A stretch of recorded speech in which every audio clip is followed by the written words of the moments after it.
આપો એક ઘટના બની છે, પરંતુ જે રીતના આખું આયોજન છે, આપના તરફથી શું સંદેશો અને શું કહેવાનું? મારી દ્રષ્ટિએ આજના દિવસે ગામનું વાતાવરણ બન્યું. દલિત સમાજના આગેવાનોએ જે રીતે જૂનાગઢથી રેલીનું આગમન ગોંડલ સુધી કર્યું, હું તો ખાસ કરીને ગોંડલ શહેર અને ગોંડલની તાલુકાની જનતાનો હૃદયપૂર્વક આભાર માનું છું કે અમે કોઈ જાતનું એલાન આપેલું નથી.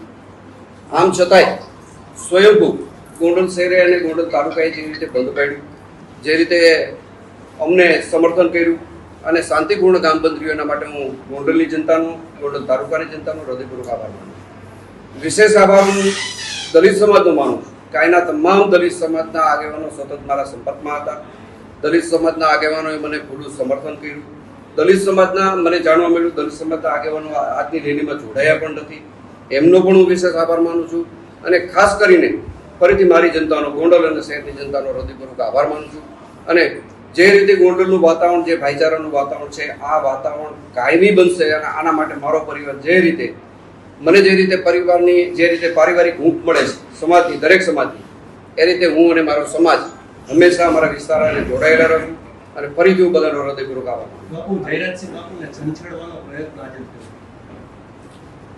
આ તો લોકો ભાઈ રેલી છે, સભા છે, સરગત છે, આની અંદર કોઈ આ રીતે બોલતું હોય, એનાથી એનું લેવલ અને મારું લેવલ, પહેલા લેવલમાં ઘણો બધો તફાવત પડે છે. એટલે આવા લોકોને મને લાગતું નથી કે મારે જવાબ દેવો જોઈએ. આવતા દિવસોની તો જે કાંઈ પ્રેસ મીડિયામાં ચાલ્યું છે એની પણ હું અત્યારે તમને વાત કરું છું, પણ એ તો ગોંડલની જનતા જવાબ દેશે. મારે કે મારા ગણેશ એનો જવાબ નથી દેવાનો, ગોંડલની જનતા સમયમાં જવાબ આપશે.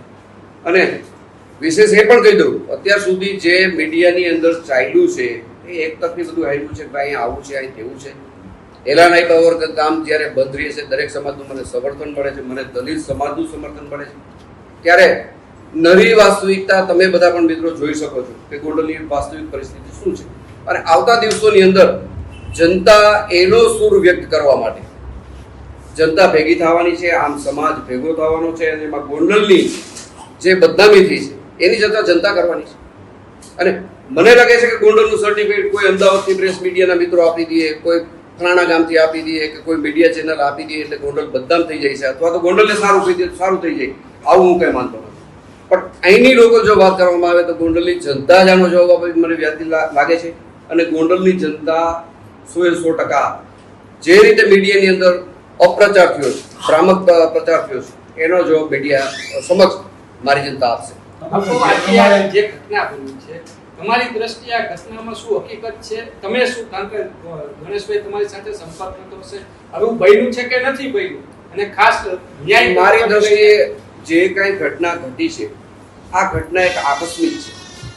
અને આકસ્મિક ઘટના કેને કહી શકાય કે દાખલા તરીકે તમે અત્યારથી તમારું વ્હીકલ લઈને તમે તમારા ઘરે જાઓ છો અને તમારે કદાચ કોઈની એને અથડાવવાનું થાય તો તમારો કોઈ ઈરાદો ખરો? આ ઘટનાને માત્ર ને માત્ર હું આકસ્મિક ગણાવું છું. કોઈ પૂર્વ હજુ આની અંદર કાવતરું નથી. જે જૂનાગઢનો દલિત પરિવાર છે એની યારે મારે પારિવારિક કોઈ વાંધો નથી, મારે પેઢી દર પેઢીનું કોઈ વેરઝેર નથી. આ લોકોને હું કોઈને ઓળખતો પણ નથી, ગણેશ પણ એને ઓળખતો નથી.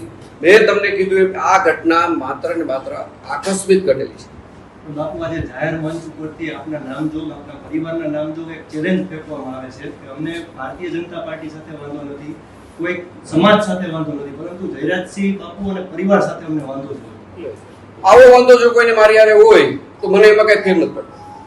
આવો વાંધો મારી હારે હોય તો મારે એનો કોઈ જવાબ દેવાનો થતો નથી. મારી હારે એવો વાંધો ચાલુ રાખે, મને એનો વાંધો નથી. બાપુ સેટલમેન્ટ માટે રૂપિયા આપવાની પણ વાત કરવામાં આવી હતી કે આના માટે સેટલમેન્ટ હું ક્યારેય કરું નહીં. સેટલમેન્ટ માટે મેં કોઈ રૂપિયાની ઓફર કરેલી નથી. અને આ વસ્તુને મારી દ્રષ્ટિએ આકસ્મિક સિવાય હું આ વસ્તુને કાંઈ વેરઝેરની ભાવનાથી જોતો નથી. આપો ન્યાયતંત્ર લઈને ન્યાયતંત્ર ઉપર મને સંપૂર્ણ ભરોસો છે. ન્યાયતંત્ર જે કાંઈ નિર્ણય કરશે એના ઉપર મને સંપૂર્ણ ભરોસો